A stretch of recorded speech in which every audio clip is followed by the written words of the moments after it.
Welcome to our channel. Today we how to connect a USB-C docking station to a MacBook for monitors. Quick tutorial step by step clearly. Begin by gathering your USB-C docking station and any necessary cables. Ensure your MacBook is powered on and ready for use.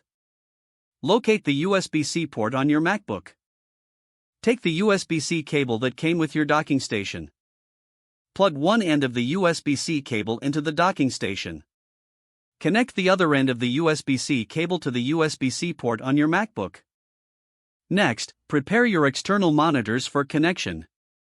Identify the available ports on your docking station for the monitors. Use the appropriate cables to connect each monitor to the docking station.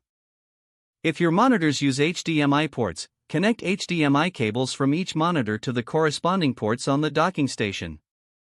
Once all connections are secure, power on your external monitors. Your MacBook should automatically detect the connected monitors. To adjust display settings, click on the Apple menu at the top left corner. Select System Preferences from the drop-down menu. Choose Displays to open the Display Settings window.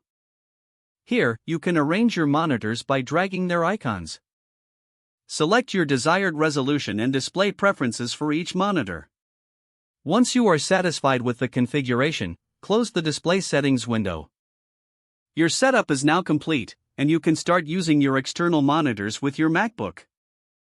If the page does not load, refresh the browser or try again in a private or incognito window. Make sure you are using the correct email address, then retype it carefully to avoid small typos.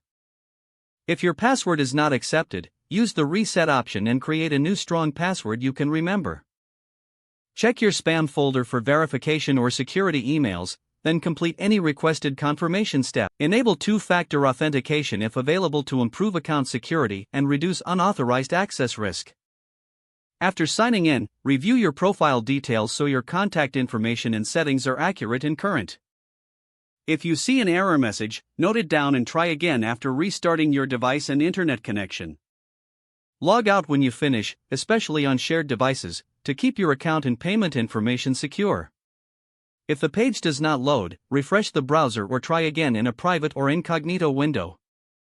Don't forget to like this video and subscribe to our channel for more step-by-step tech guides.